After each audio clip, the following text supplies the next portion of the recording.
Hey there, fellow classic comic collectors. As always, I'm Scott Harris King, and today I'm really excited to bring to you the fourth part of our five-part epic journey through New Hampshire, going to all the comic book stores we could find. I've told this story in the previous videos, but the week following Christmas, my wife and I had to leave the house. They were doing the mold remediation here in the house to try and help fix my breathing issues that have been bothering me for the last few months, and we had to get out of here while they were working, so we planned a trip around all the comic stores we could get to, and over the course of 6 days we went to 10 comic book shops, 9 of them in New Hampshire and 1 in Massachusetts. Today we're going to 2 more comic book stores in New Hampshire. The first of those is going to be Jetpack Comics in Rochester, New Hampshire, and then we're going to be going to Geeked Out Comics in Dover, New Hampshire, and we're going to show you some really cool stuff. Let's put them up on the board. You can see the map of New Hampshire here with all the comic book shops that we've gotten to, both on this trip and on previous trips. There's actually some more comic book stores that we haven't gotten to yet. I just discovered that there was another comic book store in Dover that I somehow missed because Google Maps didn't show it. So apologies to you. You should complain to Google Maps about that because I just figured it out after I'm already home. But that's more we can save for next time. For now, we're going to head up to Rochester. I didn't get any video inside Jetpack Comics in Rochester, but I did get some cool stuff out on the street. So you can see what the street was. Really cool looking town. And this is a store that has a lot of stuff I didn't get very much. So this has this thing right on the front door, voted one of the best of New Hampshire comic book stores. Apparently people there really like it. And that's what's most important. They had a lot of gaming stuff. They had tons of graphic novels and collections and new comics. So if that's the stuff you're into, this is a great place to go. Now, as you know, that's not the stuff I'm into. I'm into the old crusty stuff. I'm into the obscure stuff. I'm into the romance. I'm into the Archie. And frankly, they didn't really have much of what I was looking for. They do have a back room where you can go to sort of dollar bins, but it's actually $2 for anything back there that's Marvel or DC. They did have a lot of stuff, mainstream Avengers, X-Men, West Coast Avengers, Batman, Fantastic Four. They have the mainstream stuff, but they just didn't really have a whole lot of what I was looking for, so I didn't end up buying too much there. Again, everyone there loves the store, and again, if you're looking for collections, they have tons of stuff. Omnibuses, trades, they had a lot of stuff, a lot of action figures, blah, blah, blah. They just didn't quite have the back issues that I was looking for. So let me just show you what I did get. I got 2 issues of Savage Sword of Conan, checked off my checklist, which is great. Anytime I can get particularly the later issues, so I have almost the whole run from issues 51 to 235. I'm only missing a handful of those, but I got a couple of those. It's a 151. These are $3 each. And then 187. The issues really start getting hard to find in the 220s. And they didn't have any of those that I needed, but I was happy to get these because I am getting close. I then spent some time in the back room, and I found one thing that I'd never seen before. Now, as you know from my previous videos, there's one thing I'm an absolute sucker for. I have to buy it, and that's if I see an obscure Marvel that I've never heard of before. There's certain things I'm not really counting. On this trip, I found a lot of stuff from Marvel UK, the 90s Marvel UK imprint that I've never seen before. I'm not really counting those. But, when a Marvel turns up from the 70s, 80s, or 90s that I've never even heard of, and it's cheap, I'm going to buy it because just out of sheer curiosity. And here's a series. This is from 1993, a series I've never seen this before. It's called, and this is issue 2, it's called Curse of the Weird. Never heard of this. Never seen it. Very Ditko-esque cover. It's clearly, it says down here, 5 strange tales. So they're short horror stories in the pre-hero sort of Atlas style. So it's really neat. I haven't opened it yet, but it looks really cool. I just am flummoxed that I've never heard of this before. So I don't know. If you guys know anything about it, let me know in the comments down below. This was a new one on me. That was all I got at Jetpack. Again, nothing against the store. I'm sure it's a cool store. It says it right on the door, and they have a lot of neat stuff there. It's just not my kind of neat stuff, and I ended up leaving. But I do want to say it's totally worth the trip, not only because there's a bunch of other comic stores nearby that you can do all at once. One store that we're not even covering in this is Stairway to Heaven in Portsmouth, because I've already been to that store on a previous trip. But if you go from Stairway to Heaven, there's 2 stores in Dover. Again, I missed one of them, and then one in Rochester. You can hit 4 comic stores on this little stretch of road that's only a half hour. So definitely worth going. But directly across the street from Jetpack is another store. They don't have comics, but what they do have is everything else. So they have all vintage action figures and new action figures. They have a huge assortment of vintage video games, toys, all sorts of collectibles. They had something super awesome in there that was way out of my price range, but it was an original 1975 Marvel Comics convention poster. In 1975, Marvel put on their own convention. I can't quite remember if it was called Marvel Mania, but they did their own comic convention in New York City that they ran, and this was an original poster from that convention. They wanted $300 for it, and it was really beat up, so I didn't buy it. But I was tempted because it was so cool. I've never seen that before. So if you're going to be in Rochester, Jetpack is cool, but you got to go across the street as well to see this other place, because they go together so perfectly. So definitely worth the trip up there. The store that really surprised me was Geeked Out Comics in Dover. Now, Jetpack Comics, it's got all the bling. It's got like the stuff, and it's got the signs, and it's just got the whole atmosphere. Geeked Out Comics was like an abandoned building. Not really, but it seemed like there's no sign.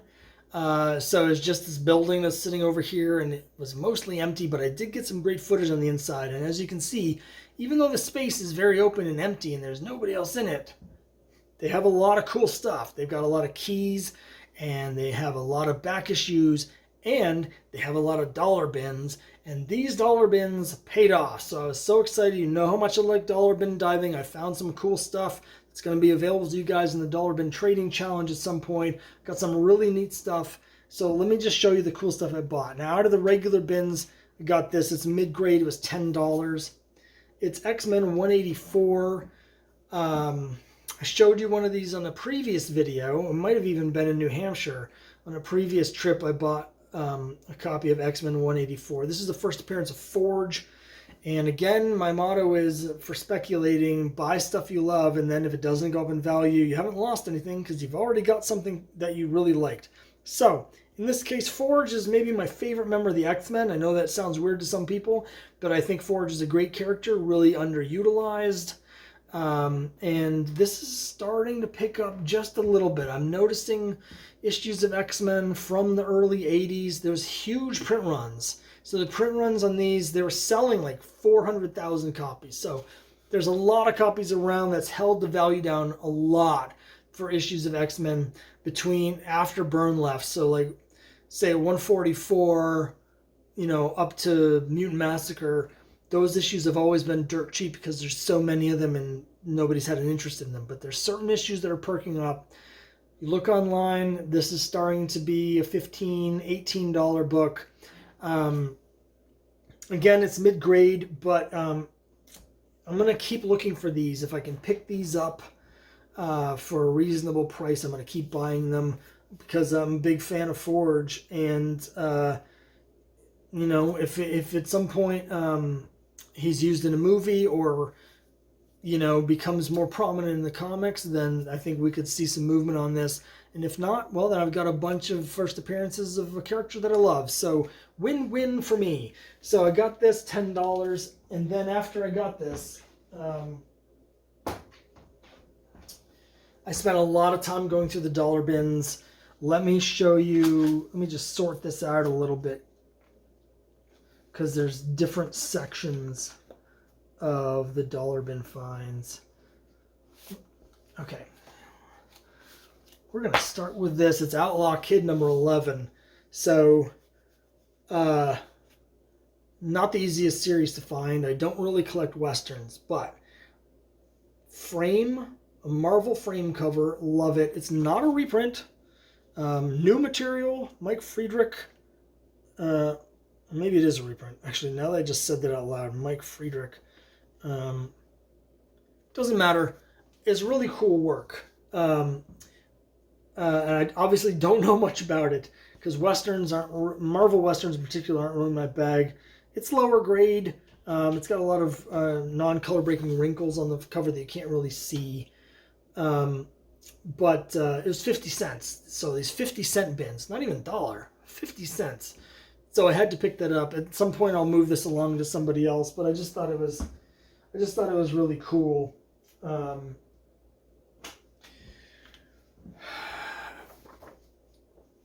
So 80-page giant, JLA 80-page giant number 3. This is from 2000. I strictly bought this for reading. I was like, hey, an 80-page Justice League story I've never seen, and it cost me 50 cents. Let's just buy it and read it. I was on vacation. I did buy it. I did read it.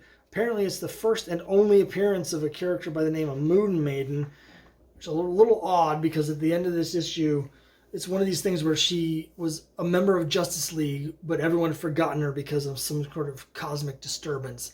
And so at the end of the issue, she's restored back to herself. Everyone's memories restored. Everyone remembers, oh yeah, Moon Maiden. She was a member of the Justice League. And so she's like, okay, now what am I going to do now that I'm back? And the answer is, you're never going to be mentioned again, ever. Which I find very strange. She's never appeared again. She's never been mentioned again. The only time that she's been even referenced is in the Justice League Avengers crossover, where of course Kurt Busiek and George Perez are going to do everything they can to mention everybody. Apparently she's on one of the group covers where they show all the characters, and then there's one panel where you can see her legs, and that's it. It's the only time she's ever appeared, so weird. But it was a fun story. I'll probably just get rid of this. I don't think there's not really any rereading value for me, and I don't think there's any speculation value in it. But, whatever. I do collect Spire Christian comics, and I've never seen this one before. It's Barney Bear Family Tree. It's odd as there's no price on it. Usually these have a price. It'll be 39 cents, 49 cents, something like that. But there's no price on this at all. So it's a little bit strange. It does have the Spire Comics house ad on the back, which is always great. But it's a little bit of a puzzle. But we're just going to check one more of those off the list. I also got this. People who know have been telling me for a while how great this series is. It's called Guns of the Dragon by Tim Truman, and it has a bunch of obscure sort of pulp characters or pulp adjacent characters from DC. This says Enemy Ace, Bat Lash, and Biff Bradley. Issue 2 says it's featuring Miss Fear and Kung. And then I'm pretty sure Richard Dragon is in one of these as well. I got issues 1, 2, and 4. So I'm missing issue 3, although I've pulled at least one of these issues out of a dollar bin in the past, and I don't know which one it is. If I'm lucky, it's issue 3. But I've been trying to piece this together for a while because I really want to read it. I've heard it's really good. All right, and now we're to the stuff that I got for other reasons besides my collection. First of all, there's the long-term speculation pile. Here's a book that I've been wanting to get for quite a while, and I haven't been able to find one, and there it is in a 50-cent bin. It's the Legion of Superheroes, number 298. This has inside it the free preview comic, which has the first appearance of Amethyst, Princess of Gemworld. So I'm really happy to have gotten that. It's not in bad shape considering it's been bouncing around raw in a 50-cent bin. It definitely has some dings, but most of the issues with it, a press will take out. But hey, whatever, it doesn't matter. This is a character that everyone seems to agree should have potential to hit it at some point, and it just hasn't happened. I also got Archer and Armstrong number 0. Now I'm going purely from memory, and I don't know Valiant very well at all, but I think this is the first appearance of Archer and Armstrong, and they've had their own series going off and on now for almost 30 years. So they're relatively popular characters. It's got Barry Windsor Smith cover, and so I thought, well, 50 cents. Let's put that in the long-term hold pile. Maybe at some point, I don't know, but it's the sort of thing it's worth dropping 50 cents on. One thing I got that was kind of a bust, so this will be going out for free, in a giveaway or something. I got 2 really beat up issues of Thundercats. Now, Thundercats actually lasted 24 issues, and the last few issues are really hard to find, particularly issue 24. So 24 is worth some money. What I got is issues 21 and 22, but they're really, really beat up. And after looking around online in this condition, I'm not really going to be able to flip them for anything. Let me know if you're a fan of Thundercats. Maybe we can figure out some way to get these to you or something. But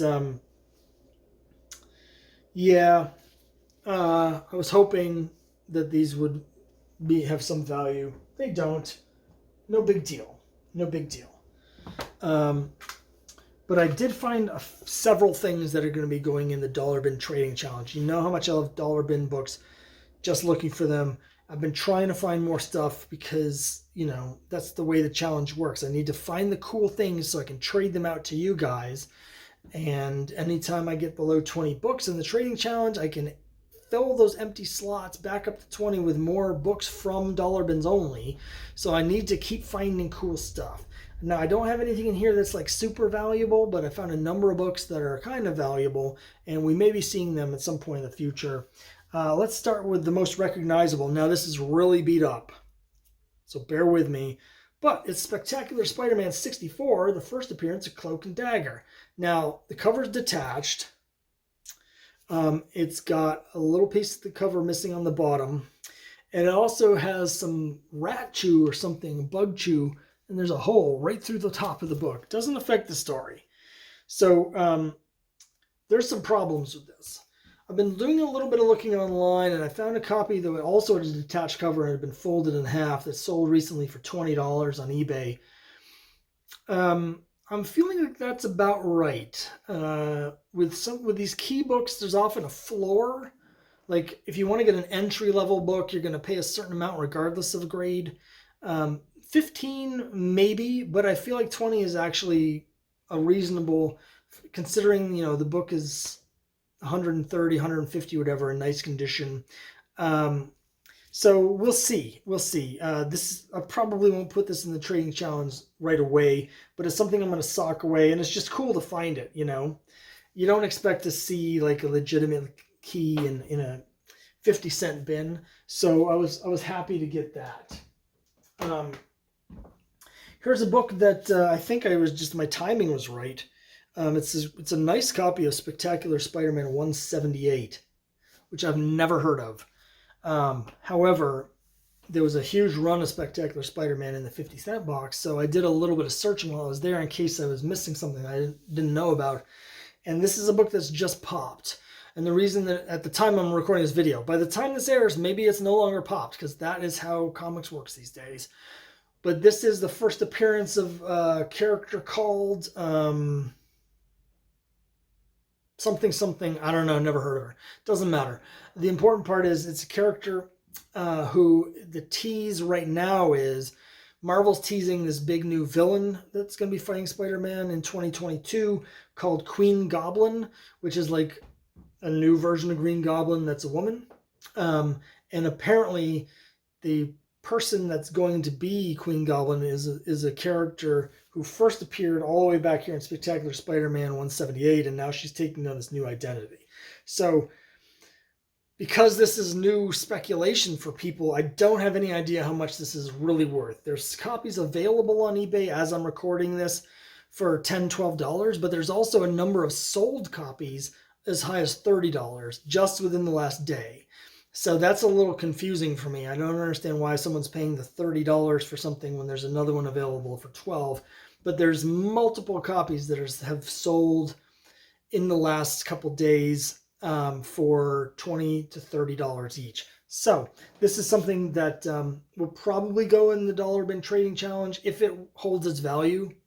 If I'm really lucky, by the time this video airs and stuff, it'll be confirmed that she's the Queen Goblin, and this will be a $50 book, or however that works. One thing that's cool about this, though, in terms of speculation, I will say this. I'm not a big speculator on new stuff. I think it's road to madness, but I appreciate that the speculation on this book is all comic-based. It's because there's a new comic book villain. It's not movie-based or anything like that. It's because there's something cool happening in the comics, so I appreciate that. Another book that's worth about $20, which we'll be seeing in the trading challenge at some point. Here it is. It's Superman 77. The reason it's worth money is up here because this is a second print. I checked the eBay sold listings. There was one that was only 10, but it was a buy it now, and that was the case of someone not knowing the comic was worth anything because the other 2 copies sold for 20 plus shipping. So this is a $20 book. When I pulled it out, I also pulled out one of these. It's Action 685 third printing. It turns out this isn't really worth anything. It's 686 that the later printing is worth money. So what I'll probably do is this will be at some point in the trading challenge for 20 bucks or so, and I'll just throw in the other one as a freebie as part of the lot. So I was happy to get that. I'm also putting together a lot. So this isn't ready. But one thing I started to notice in a couple of the stores were these. Todd McFarlane covers from Marvel Tales. Now this is something that hasn't popped that much yet, but it's got everything on it that should be popping because McFarlane Spider-Man covers are hot. And some of them are really cool. Like this is actually a really cool McFarlane Spider-Man. You know, Marvel Age 90 has a McFarlane Spider-Man, and that's an expensive book. But Marvel Tales has a bunch of McFarlane Spider-Man covers that are still, you know, down there in the $10 or so range. I got 223. I also got 231 out of the 50-cent bin. This cover is not as good, but it's also McFarlane. And then Unusual, it's actually a McFarlane Kitty Pryde cover. It's from Marvel Comics Presents number 32, but it's a wraparound cover, so we also get McFarlane's take on Black Panther, Sunfire, and someone called Cold Blood.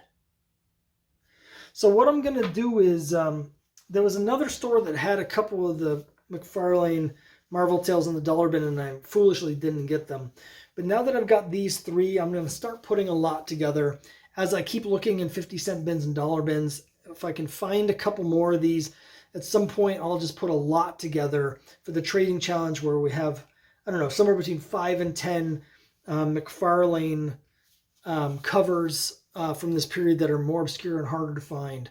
And we'll just pull them together for 20 or 25 bucks or something like that. So I'm working on this. I also have a romance one similarly I'm working on.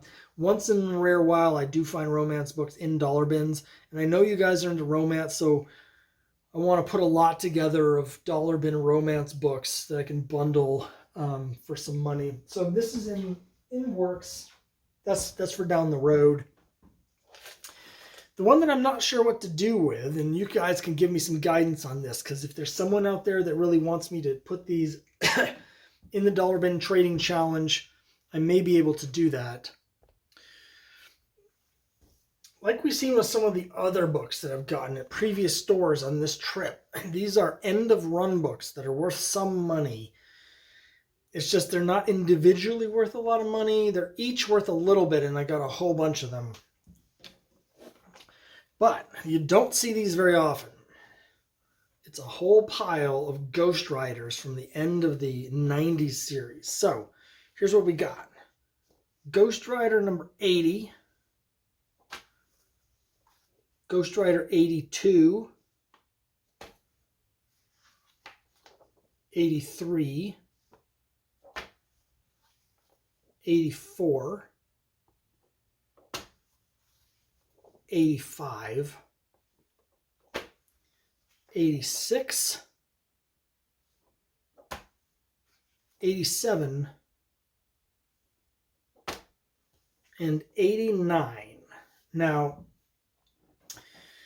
these all have the same flaw with them. The damage isn't the right word, but I don't know if you can see this. Let me see. I'm not sure that's showing it. That was useless. It didn't show it. These were all stacked. You see how it's sort of curved? These were all stacked in a comic box without boards, but the box wasn't full, and so they all fell like that. So they all have a bunch of wrinkles in the middle of the book. Surprisingly, the color-breaking ticks, there are a few, but they're small and they're not minor. All of these could be pressed and significantly upgraded. I think they're all mid-grade right now as they sit because of the bending. But with a press, I think they could all get up to 7.5, 8, 8.5, even some of them. So they're not bad at all. Prices are all over the place. They're not easy to find. You look on eBay, sometimes some of them have copies available for $8, $10. Some of them, those same issues will have sold copies for $15 or $20 each. So I don't know what these are really worth. I suspect that a buyer trying to finish this run would pay $10 each for these. I do have 8 of them, I think. I don't know. And there were more, but these were the last ones. They had issues in the 70s as well. They had a bunch of them. But I only got the last ones. I've never seen any of these issues before. I'm not quite sure what to do with these. They don't quite fit the dollar bin trading challenge. If they were individually worth more, I don't know whether to put them in as a lot. I might just sell them on eBay. I did spend hundreds of dollars on this trip going to these 10 comic stores, and I could use any amount of money back, particularly if I can turn a profit to offset how much money I spent. So I might end up selling them. I don't know. Let me know what you think down below. I could bundle these in the trading challenge for like $60 or $50 maybe as a lot for someone who is trying to finish this run. Again, I might have sold them by the time this airs, but whatever. Let me know what you think down below. They're really cool. This one has a Valkyrie appearance in it. Issue 82, for some reason, has both Howard the Duck and Devil Dinosaur in it. So there's a lot of weird things happening in these late issues of Ghost Rider that, again, I've never seen. This is an era notoriously low print runs for Marvel. So just really cool books I bought because I've never seen, and I knew that they were kind of rare. But I'm not sure what to do with them now. I might read some of them because I do like Ghost Rider. But that's it. A great store. Strongly recommend if you're in Dover, you stop at this store. I mentioned earlier there is another store in Dover, but I didn't know it was there because it didn't come up on the Google search while I was there. So sorry about that, but next time I'm in Dover, I'll have to go to that one. But if I'm in Dover again, I'll definitely go to this store again because great 50-cent bins. I love the 50-cent bins. But they also had a lot of cool keys. They had a lot of big books. It was just a great store overall. So definitely check that out. Let me know what you think in the comments down below. If you see any of these books that I got out of the 50-cent bin that are going in the trading challenge that you particularly want, let me know. That'll help guide me to know which of books to put in the open slots in the next round of the trading challenge. Yeah, just having a lot of fun going through there. Next time around, we got one store left on this trip. I saved it for last because it was the last one we went to, but also I got a ton of cool stuff there, so it's going to take me a while. So I'll get to that next 2 weeks from now as we wrap this up. Thanks very much for watching, and I'll see you next time.